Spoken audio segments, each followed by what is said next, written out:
Geometría, clase número 9, corresponde a la primera forma fundamental. Vamos a ver los conceptos de base intrínseca, longitud de arco, ángulo entre curvas contenidas en una superficie y área de una región. Bueno, empezamos por definir base intrínseca. Nosotros tomamos una superficie con una parametrización regular. Sobre esa superficie consideramos un punto en el que, por definición, por ser una superficie regular, existe el plano tangente. Es decir, que las derivadas parciales en u y en b son linealmente independientes y conforman una base, desde el punto de vista algebraico, del subespacio vectorial de R3, que es el plano tangente. Si consideramos el producto vectorial entre las derivadas parciales, obtenemos, por definición, por propiedad del producto vectorial, un vector que es perpendicular al plano tangente. Por lo tanto, definimos al vector normal en el punto como la normalización de la dirección perpendicular al plano. Es decir, el vector que vamos a llamar NP, el vector normal en el punto, tiene la dirección del producto vectorial entre las derivadas parciales y por lo tanto tiene la dirección perpendicular al plano, pero fíjense que al estar dividido por su propia norma es un vector unitario. Entonces, conformamos el conjunto de los tres vectores, la derivada parcial evaluada en el punto en U, la derivada parcial evaluada en el punto en B y el vector NP evaluado en el punto, que es un conjunto linealmente independiente. Por ser regular, las derivadas parciales son L y entre sí, y el tercer vector es perpendicular a los dos primeros, así que también por propiedad es linealmente independiente. Tengo un conjunto de tres vectores linealmente independientes en R3 y por lo tanto tengo una base de R3. Esa base de R3 es lo que se denomina la base intrínseca. Vamos a ver todo esto en un dibujo. Bueno, tomo una superficie, en este caso un paraboloide elíptico. Sobre esa superficie pongo un punto definido por los parámetros u y b, ¿no? Acá en R2 tenemos determinado el dominio. Sobre ese punto P, tiene una derivada parcial en U y una derivada parcial en B. Esas dos derivadas son linealmente independientes, están obligados a hacerlo. Esta es una superficie regular, así que fíjense que además podemos reconocer geométricamente que son linealmente independientes entre sí. Definen un plano tangente y definen una dirección perpendicular, el producto vectorial, que en este caso ya va a estar normalizado, que es ese vector, voy a apagar la superficie, normal al plano.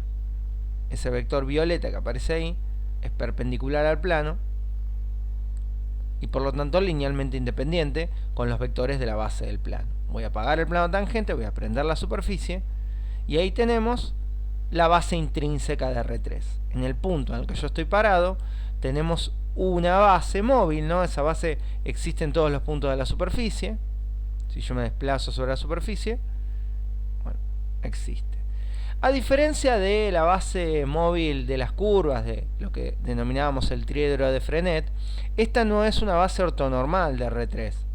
Si los vectores derivadas parciales no están obligados ni a ser unitarios, ni como se ve ahí, por ejemplo, ni a ser perpendiculares entre sí.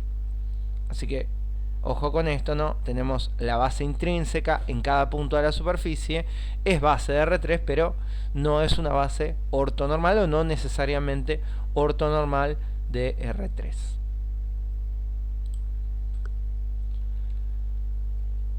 Bueno, consideramos ahora sobre el plano tangente dos vectores x, y que pertenezcan al mismo, ¿no? Dos vectores, que en este caso estamos llamando vector x y vector y, tienen la condición de pertenecer al plano tangente. Esos dos vectores se pueden, por lo tanto, expresar como combinación lineal de cualquier base del plano, en particular la base del plano que está contenida en la base intrínseca, la base formada por las derivadas parciales. Tanto x como y se pueden expresar como combinación lineal de f' en U y f' en B. Si nosotros escribimos el vector x y el vector y en términos de la base del subespacio vectorial, las coordenadas de x son lógicamente x1, x2 y las coordenadas de y son y1 y y2. Si esto lo quisiese expresar en términos de la base intrínseca, x sería x1, x2, 0, e y sería y1, y2, 0. ¿Qué estoy queriendo decir? Vamos al dibujo. Bueno, por ejemplo, si yo me posiciono, ahora vamos a poner un punto cómodo para que se vea ahí. Si apago la superficie, el vector rojo y el vector verde, que son las derivadas parciales, pertenecen al plano tangente. El vector violeta no, así que me voy a deshacer del vector NP. Considero dos vectores que podrían ser, por ejemplo, las derivadas parciales, pero podrían ser, a ver, ese vector, ¿no? Que pertenece al plano tangente, que está en el punto.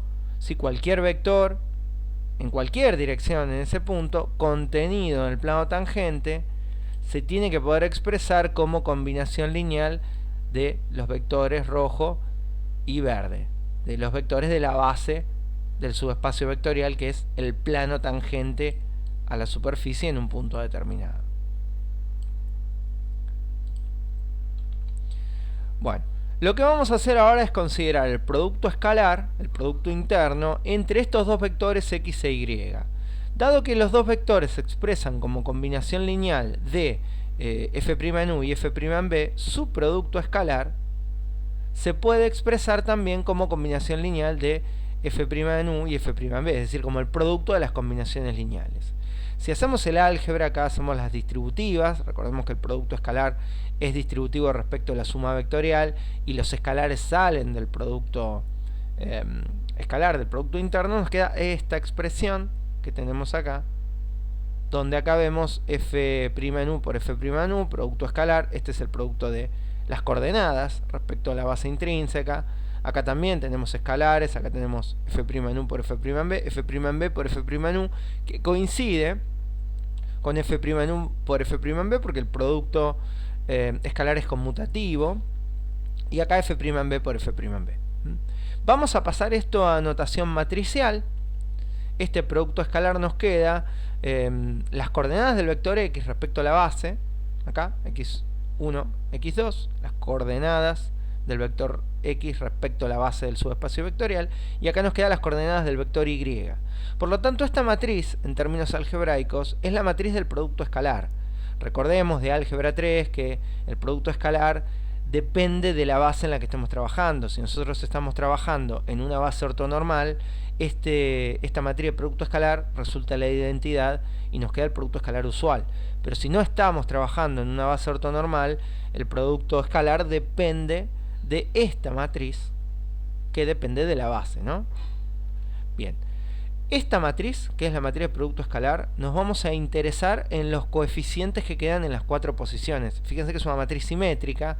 f'u por f'b, como decía recién, es lo mismo que f'b por f'u, que quedaría acá abajo, y que por eso, bueno, ya está conmutado acá. Esta es una matriz simétrica.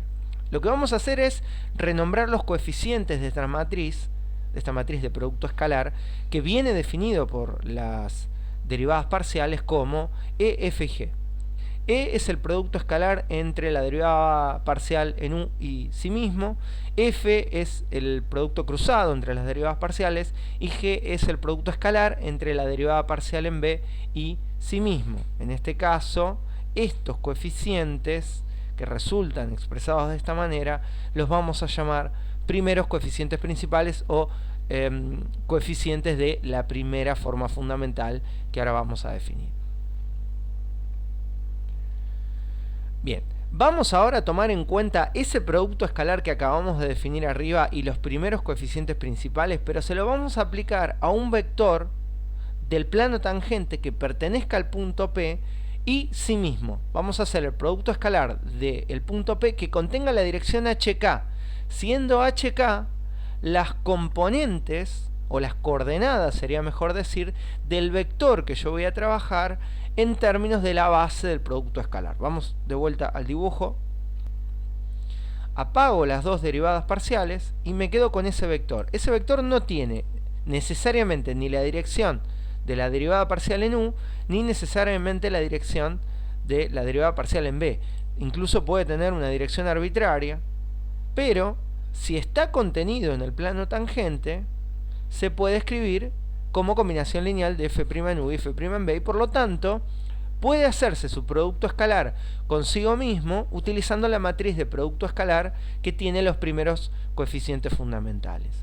Todos estos vectores corresponden, o al menos las direcciones, ¿no? Todas estas direcciones corresponden a alguna curva contenida en la superficie que pasa por el punto P. Son la dirección de alguna curva, puesto que el plano tangente está formado por todas las direcciones de las derivadas posibles en el punto. Lo digo mejor, el plano tangente contiene a todas las derivadas direccionales, a todas las direcciones de todas las derivadas direccionales posibles en el punto P, ¿no? Todas estas infinitas direcciones son derivadas direccionales. En particular, si tomo la dirección en u, ¿sí? Nos queda la derivada parcial en u, que sería la dirección 1, 0. En términos de esta propia base, esa sería la dirección 1, 0, y esta sería la dirección 0, 1. La dirección verde sería la dirección 0, 1. Bueno, esto es móvil, ¿no? Por supuesto, esto depende del punto. En este punto, esa es la dirección 0, 1, esa es la dirección 1, 0, y bueno, esta dirección del vector azul será la dirección HK. Y vamos a hacer el producto escalar de ese vector de dirección HK por sí mismo. ¿Sí? El vector X en este caso tiene dirección HK, o en términos de la base del plano tangente, coordenadas HK. Bien, algunos textos utilizan al vector X como, en lugar de expresarlo como HK, derivada en u, derivada en b, porque lo que acabo de explicar es que ese vector corresponde siempre a alguna derivada direccional. Es decir, sea la dirección que sea, es la derivada direccional en alguna dirección de la superficie en ese punto. Bueno, la matriz de producto escalar la ponemos acá. Adelante las coordenadas HK, al final HK, porque es X por X. Reescribimos la matriz de producto escalar en términos de los nombres que le dimos a los coeficientes, los primeros coeficientes fundamentales, E, F en la diagonal y G. Bien, desarrollamos este producto para llegar a la forma polinómica y nos queda esta expresión EH al cuadrado más F por HK más F por HK nuevamente más G por K cuadrado, es decir, EH cuadrado más 2FHK más GK cuadrado, que vamos a denominar primera forma fundamental. Es decir, la primera forma fundamental es una expresión algebraica formada por los coeficientes de los primeros coeficientes fundamentales. Por este motivo también se los llama coeficientes de la primera forma fundamental, en alguna dirección contenida en el plano tangente. Esta expresión es la primera forma fundamental en un punto P en la dirección HK. Un ejemplo, consideramos la superficie definida por la expresión z igual x cuadrado más y cuadrado. Vamos a buscar una parametrización de esta superficie, usamos método de Monge. X es igual a u, y es igual a b, z se desprende de acá arriba, que es u cuadrado más b cuadrado. Armamos la parametrización, definimos el dominio es R2, u es igual a x, que no tiene restricciones, lo mismo para y. Y vamos a buscar las derivadas parciales, la derivada en u, la derivada en b. La derivada en u es 1, 0, 2u, en b es 0, 1, 2b. Y consideramos sobre esta superficie un punto, el punto de coordenadas menos 1, 1, 2. Acá revisamos en la superficie que efectivamente este punto satisface la ecuación, es decir, este punto pertenece a la superficie. Tengo ahora que encontrar las coordenadas o los valores del parámetro que me llevan a este punto. Para eso tomamos la parametrización, lo igualamos a las componentes a las que queremos llegar, a las coordenadas menos 1, 1, 2. De las dos primeras ecuaciones se desprende directamente que u tiene que valer menos 1, que b tiene que valer 1, y si la parametrización es correcta, la tercera ecuación se tendría que satisfacer. Que de hecho lo hace, menos 1 al cuadrado más 1 al cuadrado es efectivamente 2. Vamos a ver todo esto en un gráfico antes de seguir avanzando.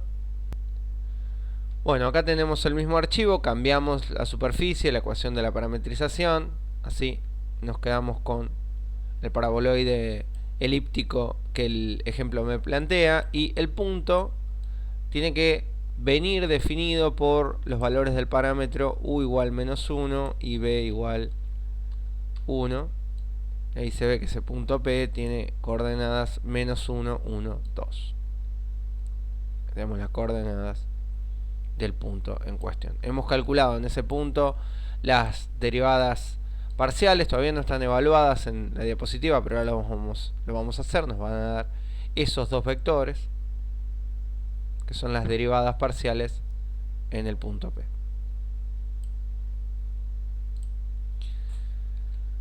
Bien. Vamos a evaluar las derivadas parciales en las coordenadas menos 1, 1 de los valores de u y de b. En u me queda 1, 0, menos 2. La derivada parcial en b me queda 0, 1, 2. Y con esos valores, con esos dos vectores, vamos a calcular los primeros coeficientes fundamentales. Habíamos definido a e como el producto escalar entre la derivada parcial en u por sí mismo, en f el cruzado y en g la derivada parcial en b por sí mismo. Así que resolvemos esta cuenta. La derivada en u por la derivada en u, la derivada en u por la derivada en b, la derivada en b por la derivada en b, nos da 5, menos 4 y 5 correspondientemente, lo cual me permite ahora armar la primera forma fundamental en ese punto. Era e por h cuadrado en dirección h y k genéricas, 2 por f por hk más g por k cuadrado. Tenemos los valores de f y de g, y ahí hemos armado la primera forma fundamental en un punto específico. Si yo cambio el punto, si yo me desplazo del punto menos 1, 1, 2, lógicamente al cambiar las derivadas parciales van a cambiar los primeros coeficientes y va a cambiar la primera forma fundamental. También se podría calcular la primera forma fundamental de manera genérica. Acá, en lugar de considerar las derivadas evaluadas, las derivadas genéricas. Y podríamos tener la primera forma general genérica, ¿sí? La primera forma fundamental para cualquier punto de la superficie. Vamos ahora con aplicaciones de la primera forma fundamental. Lo primero que vamos a ver es la longitud de una curva contenida en una superficie. Nosotros ya sabíamos calcular la longitud de una curva como curva parametrizada a partir de la parametrización de la curva. Lo que queremos ver ahora es si nosotros podemos determinar la longitud de una curva entre dos puntos de una superficie eludiendo la parametrización de la curva en cuestión. Vamos a ver en un dibujo antes de avanzar.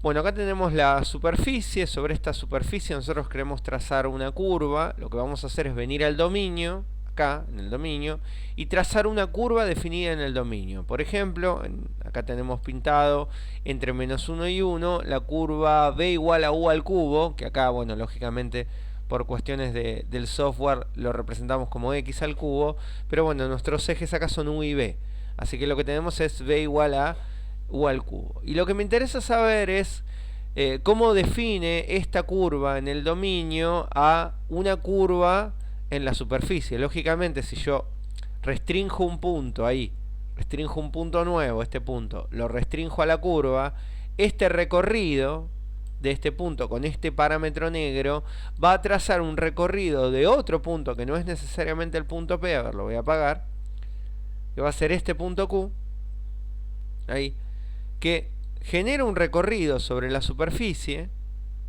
a medida que recorro el punto sobre el dominio, y que por lo tanto define una curva contenida en la superficie.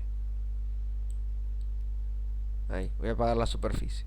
Y tenemos una curva. Entonces nosotros podríamos calcular la longitud de esta curva en tanto a parametrización de esta curva, ¿sí? Podríamos calcular cuánto mide, pero lo que nos interesa es calcularla a partir de un punto Q contenido en la superficie, y vamos a ajustar el punto, esto sería menos 1, menos 1, ahí, entre el punto P y el punto Q, tratar de calcularlo desde la superficie. ¿Cuánto mide esa curva contenida en la superficie? Bueno, entonces tenemos una parametrización, le pedimos que sea regular, tenemos dos puntos, un punto P, un punto Q. Esos dos puntos pertenecen a una curva definida C. La curva C tiene una parametrización que se obtiene haciendo a U y a B parámetros de un tercer parámetro, que va a ser en este caso, en el caso del ejemplo t, lo cual va a ser anular al parámetro u y anular al parámetro b. Es decir, u va a ser función de t, b va a ser función de t. Entonces, al hacer esa composición, nos queda una parametrización uniparamétrica, que estamos llamando g, y que por lo tanto va de R a R3 y que es una curva. Bien, nosotros para un valor determinado de t, u toma un valor específico, b toma un valor específico y por lo tanto g toma un valor específico. Lo mismo pasa para un punto t sub 1 que define al punto q. U toma un valor específico, b toma un valor específico y g toma un valor específico. Vamos de vuelta al dibujo. Acá, me olvido de la superficie. El parámetro t es el parámetro acá que está en negro. Entonces, por ejemplo, para el parámetro negro valor menos 1, fíjense que el punto Q corresponde al punto P. Entonces yo puedo alcanzar al punto P sin tocar el valor de U y sin tocar el valor de B, haciendo a U función de T y B función de T. ¿Cuál sería el vínculo entre U y B? Bueno, esta expresión acá donde B es U al cubo. Entonces para un valor del parámetro le corresponde un punto sobre la superficie y para otro valor del parámetro, que en este caso es 1, corresponde el punto Q. Estoy desplazándome sobre la superficie, no asignándole un valor a U y un valor a B, sino asignándole un valor solo a un solo parámetro, que en la diapositiva lo estamos llamando T. ¿Sí? Sería la parametrización de esta curva, es lo que la diapositiva está llamando G de T. Muy bien, esa curva C tiene una longitud de arco que ya habíamos definido durante el primer bloque de la materia, que recordemos que es la integral entre los dos valores del parámetro del módulo del vector derivado de la parametrización. Ahora G es función de t, pero es una composición de la función f de u de t y b de t, ambos. Entonces, la norma de g de t, ¿sí?, que elevada al cuadrado, sabemos por propiedad del producto escalar, que es el producto escalar entre un vector y sí mismo, es en definitiva la derivada de la función f por regla de la cadena en función de t. Lo digo de vuelta. Derivar a g en función de t, como g es una función compuesta de f con u y con b, es lo mismo que derivar a f en función de t. Pero para derivar a f en función de t, tengo que derivar a f en función de u, a f en función de b, a u en función de t y a b en función de t. Es decir, es una función compuesta, ¿no? Una derivada de una función compuesta, que tenemos esta notación, usamos para la derivada de f en función de t.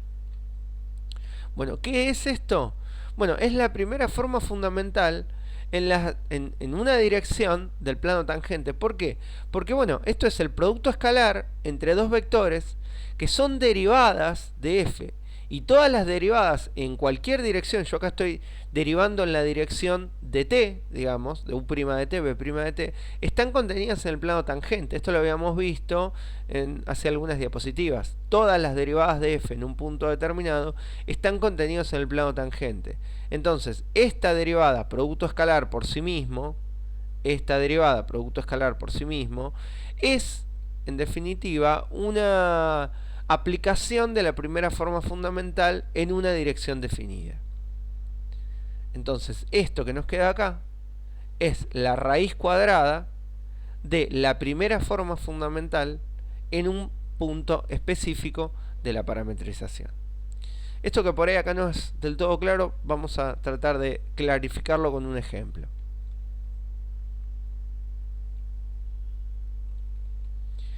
Bueno, tenemos la superficie que ya estuvimos trabajando en todos los ejemplos, que es la que está en el gráfico que estamos utilizando.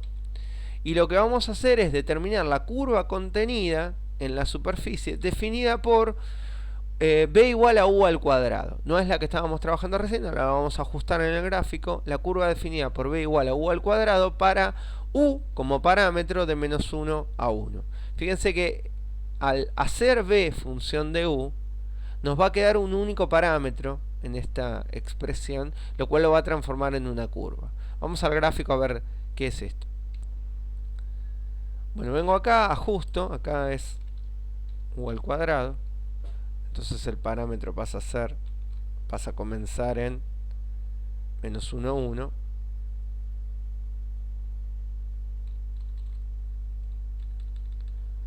Ahí. Y ahí tenemos la curva definida dentro de la superficie, la cual yo quiero saber cuánto mide, cuál es su longitud.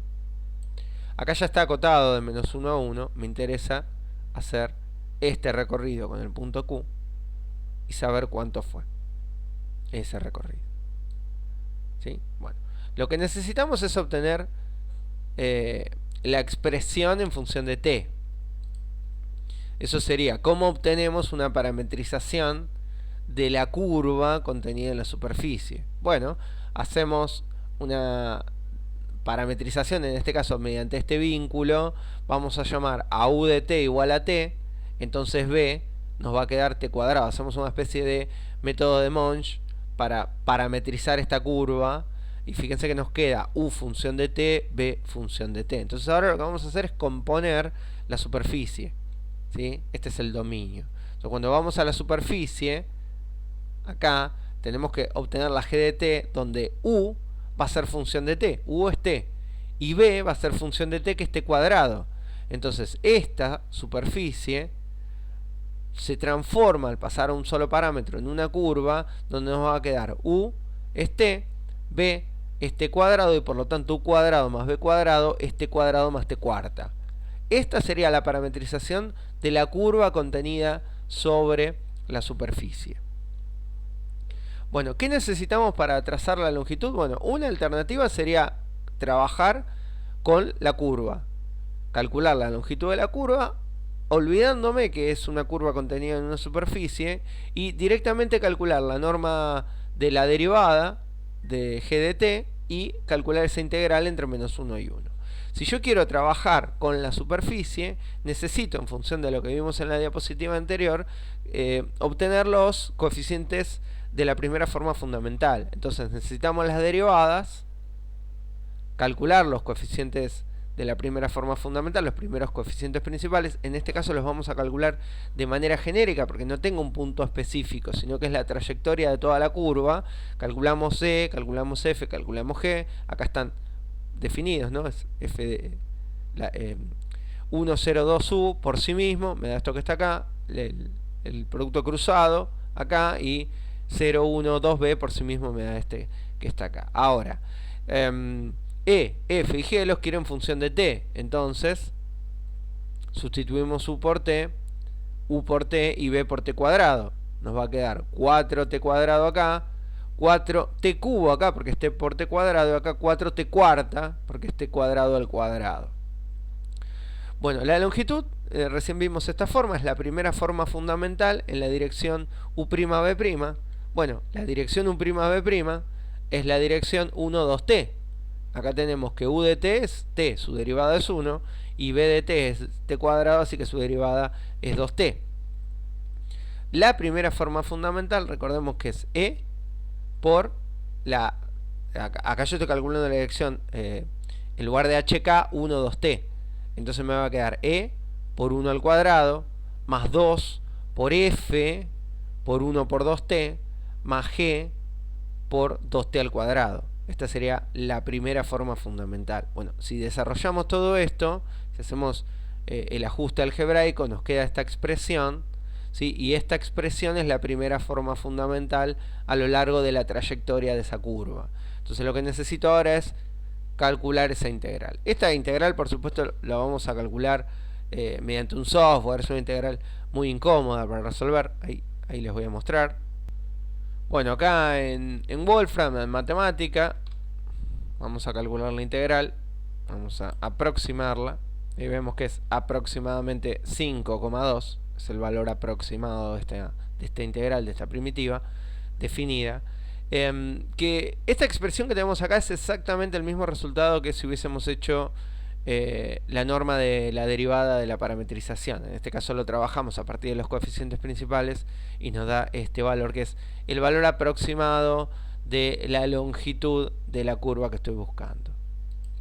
Respondemos entonces. el valor obtenido. Bueno, seguimos avanzando con las aplicaciones. Ángulo entre dos curvas contenidas en una superficie.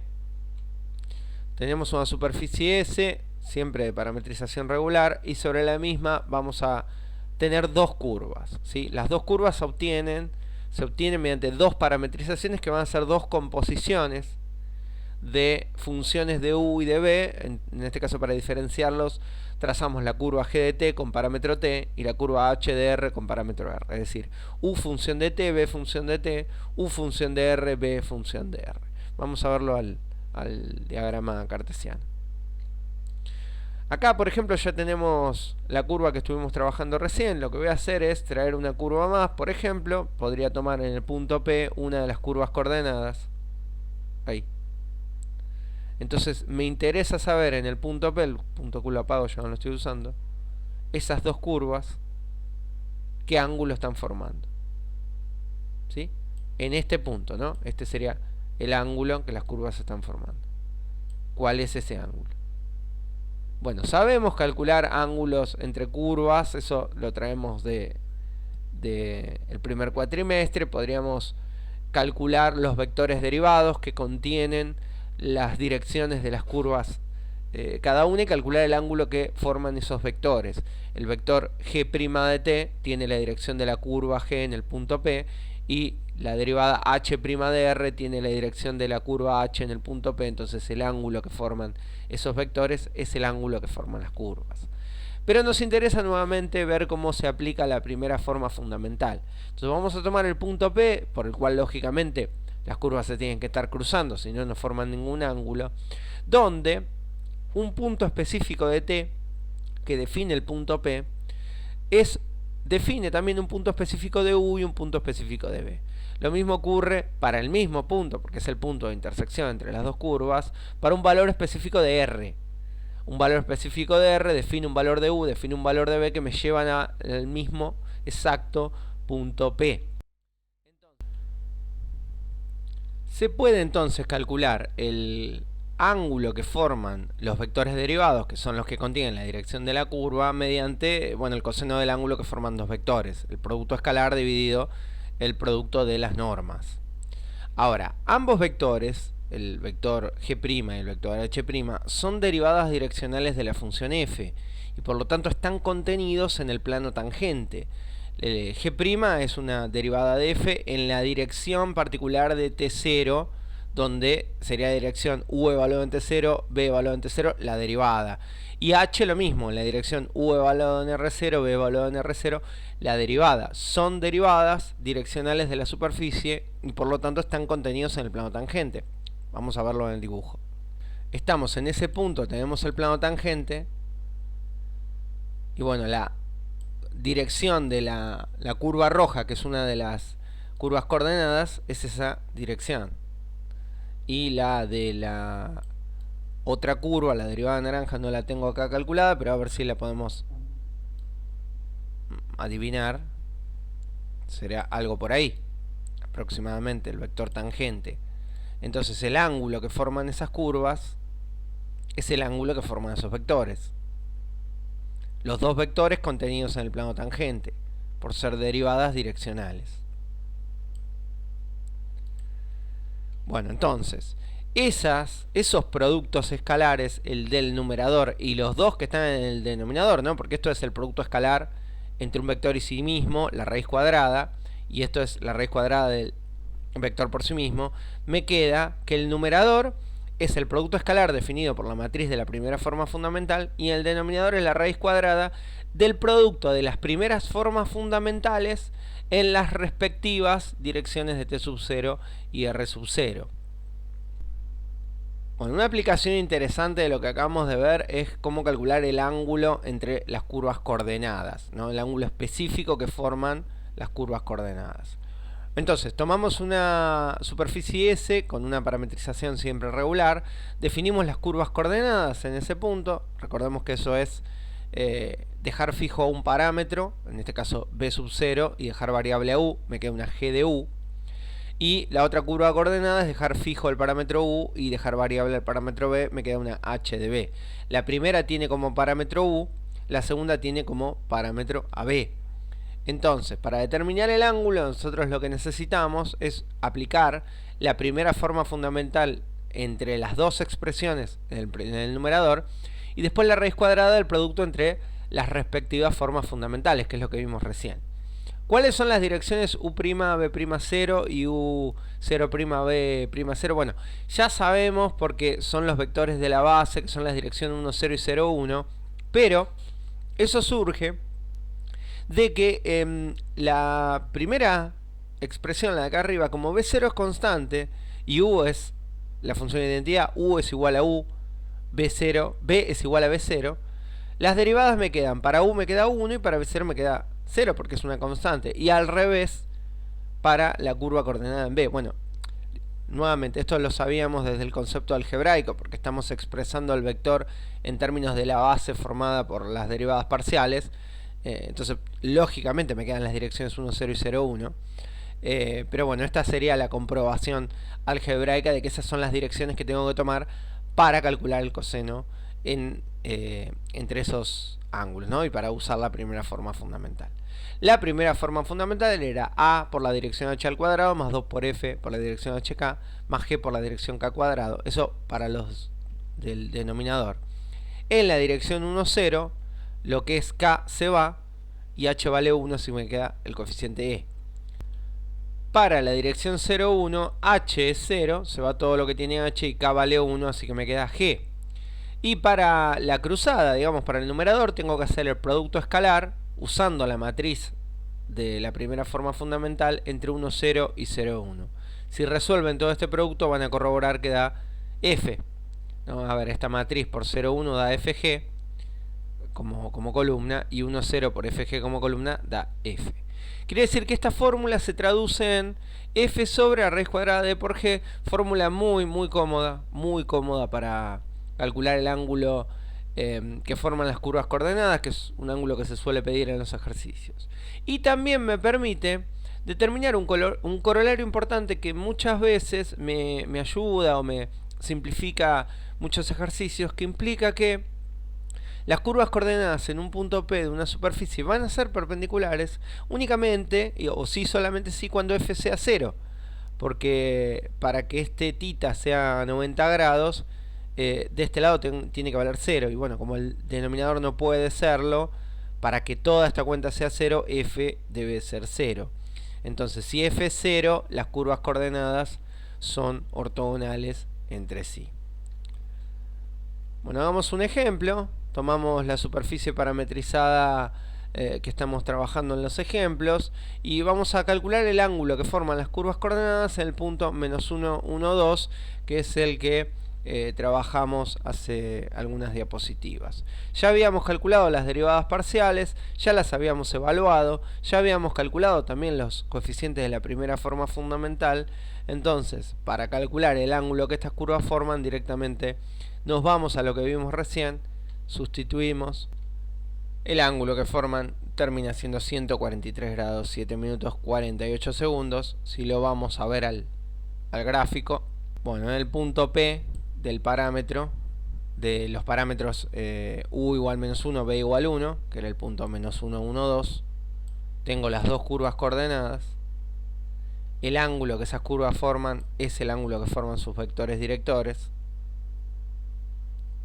Ese ángulo es 143 grados y monedas, el ángulo que forman los vectores y por lo tanto el ángulo que forman las curvas.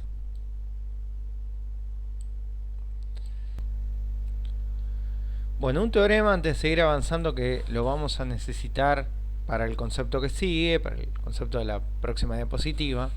Vamos a probar que el determinante de la primera forma fundamental, de la matriz de la primera forma fundamental, es siempre positivo y que además es igual al cuadrado del módulo del producto vectorial entre las derivadas parciales.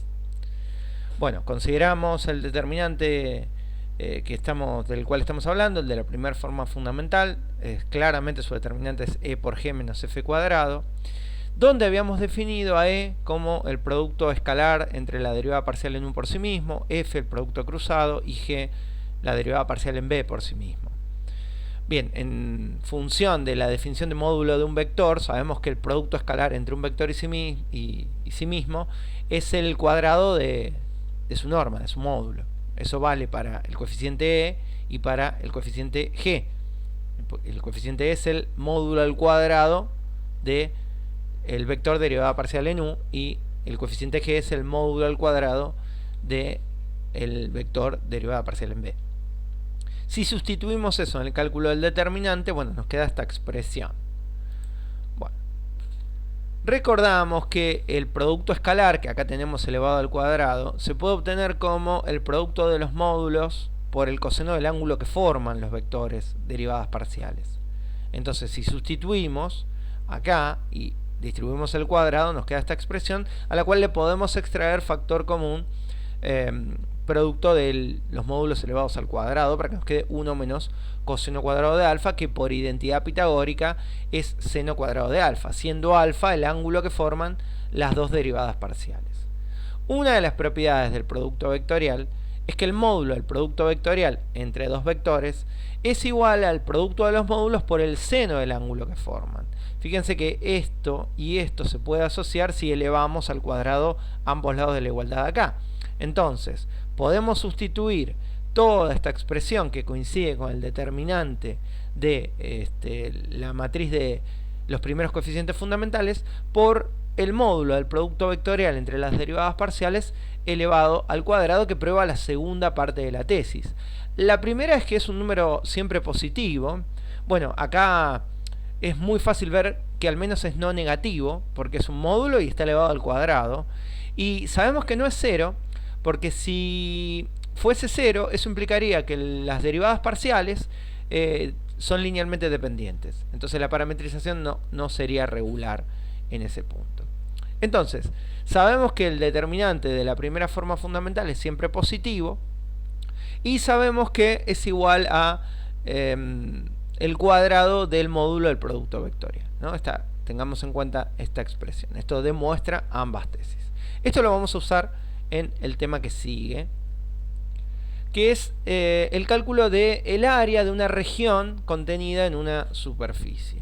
Consideramos una superficie S, siempre una parametrización que sea regular, y sobre la superficie determinamos un punto de valores constantes, U sub 0 y B sub 0, y 4 curvas coordenadas. Las primeras, las dos que venimos trabajando hasta ahora, la curva con B constante y U como parámetro libre, la curva que tiene U como parámetro, y la curva C de B, que va a tener a U como valor fijo y a B como parámetro.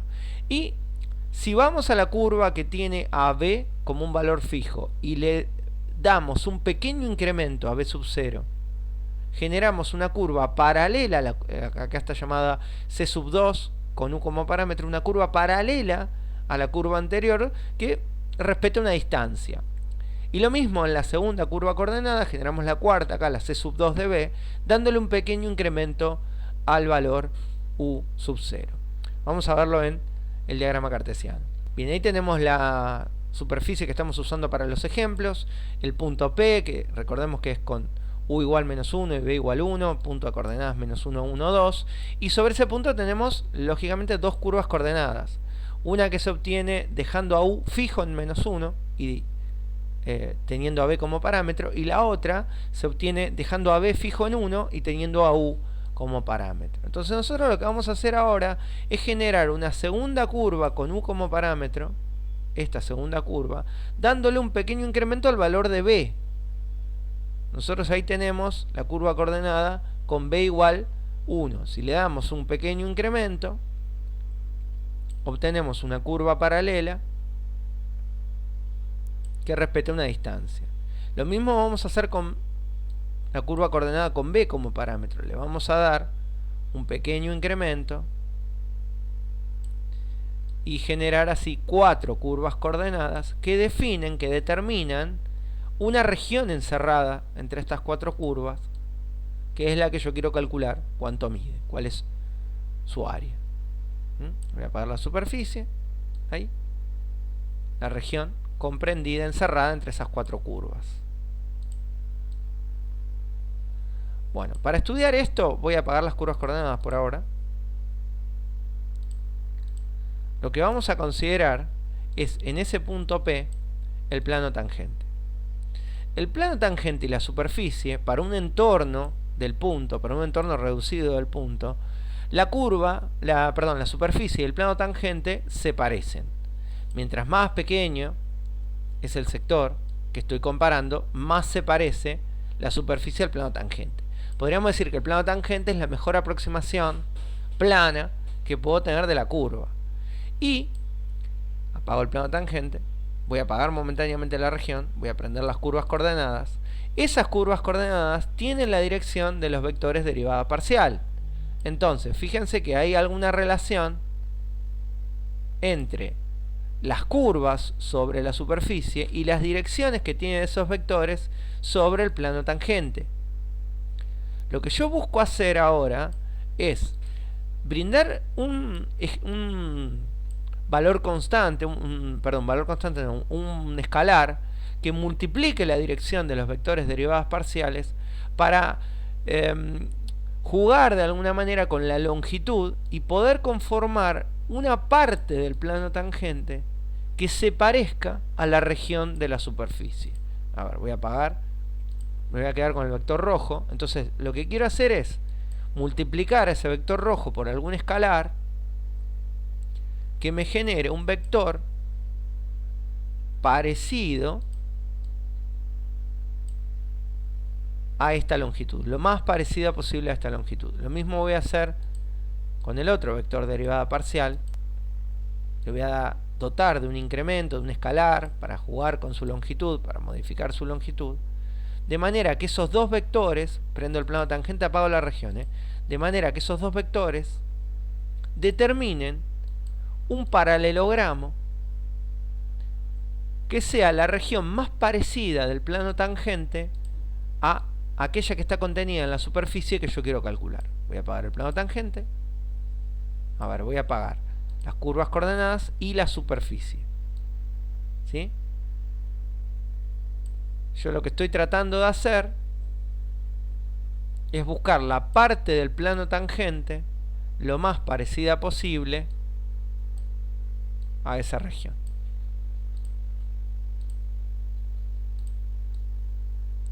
Bueno, lógicamente, mientras más pequeña sea la región que yo quiero calcular, más pequeño va a ser el paralelogramo que necesito y más parecidas van a ser esas superficies. Si yo hago a los incrementos tender a cero, podría decir que la aproximación plana por el paralelogramo es tendiente a ser igual a la región sobre la superficie. Y después, la superficie, si resulta que la superficie es grande, reducirlo en pequeños cuadraditos y sumar los infinitos cuadraditos de incrementos infinitesimales a lo largo de la curva roja y a lo largo de la curva verde para poder calcular el área que estoy buscando, la región que estoy buscando, mediante aproximaciones planas muy chiquitas, prolongadas a lo largo del vector rojo y a lo largo del vector verde. Muy bien. ¿De qué estamos hablando entonces? Que nosotros le vamos a generar un incremento delta U, que es lo que mide ese vector rojo, y un delta B, que es lo que mide ese vector verde, sobre el plano tangente para poder generar un paralelogramo cuyo área se parezca a la región que yo quiero calcular. El delta U es el escalar diferencial U por el vector f' de U, que era lo que decía, buscar un escalar que multiplique al vector f' de U para modificar su longitud. Bueno, este módulo proviene del módulo de este vector y este proviene del módulo de este vector. Estos dos módulos son los lados del paralelogramo que forman un área que nosotros podemos obtener como el producto de dos lados consecutivos multiplicado por el seno del ángulo que forman. Ahora bien, vimos hace un ratito en un teorema que esto se puede sustituir por el módulo del paralelogramo, ¿no? perdón, la región del paralelogramo se puede sustituir mediante esta expresión por el módulo del producto vectorial de los vectores consecutivos. Bien, a su vez, la región entonces queda definida por el módulo del producto vectorial. Si los incrementos tienden a ser 0, esto lo podemos sustituir por esto que está acá arriba.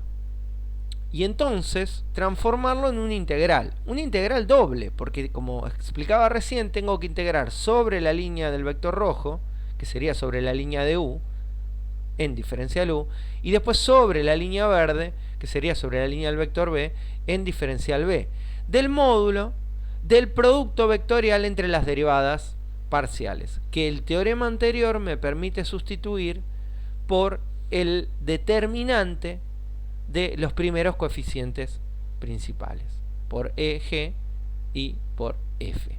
Entonces, esta es la fórmula que a mí me va a permitir calcular una región en una superficie. Vamos a ver un ejemplo.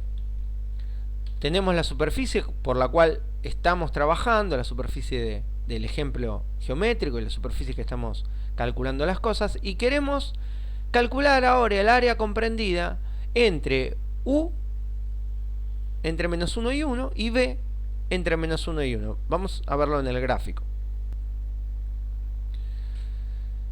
Bueno, acá vamos a apagar la aproximación, vamos a apagar momentáneamente la región, las curvas las voy a dejar y voy a apagar los vectores aproximados. Ahí. Bien, acá tenemos a u que vale menos 1, ahora vamos a llevar a b hasta menos 1.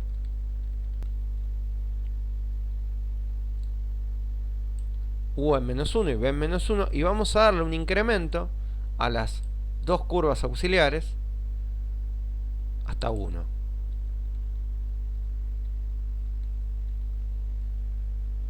Ahí y ahí. Desde u igual menos 1 hasta u igual 1, defino esa región. Y con b desde menos 1 hasta 1, defino esa región. ¿Cuánto mide esa parte? Apago las curvas. ¿Cuánto mide esa parte? ¿Cuál es el área acotada entre esas regiones? Bueno, es una integral doble. Necesito los coeficientes de la primera forma fundamental. Ya los habíamos calculado también. Ahí tenemos los coeficientes e, f y g. Vimos la fórmula. Lo único que tengo que hacer es traer estos valores hacia la fórmula. Vamos a operarlo algebraicamente. Acá hacemos la distributiva. Fíjense que esto me va a dar 16u cuadrado b cuadrado negativo. Y cuando haga 4u cuadrado por 4u cuadrado va a quedar 16u cuadrado b cuadrado positivo. Así que se van a eliminar. Después los otros términos, 1 por 1, 1 por 4b, por 4b cuadrado, 4u por 1. Y ahí tenemos la integral que necesitamos calcular. Entre menos 1 y 1 para u y menos 1 y 1 para b. Entonces vamos a calcular esto por un software, ¿no? Esta tampoco es una integral muy amigable que digamos. Bueno, acá tenemos en matemática, vamos a calcularlo. Bien, ahí me da la integral, vamos a ver el valor numérico. 744 aproximadamente, 744 unidades cuadradas es el valor de esta integral doble.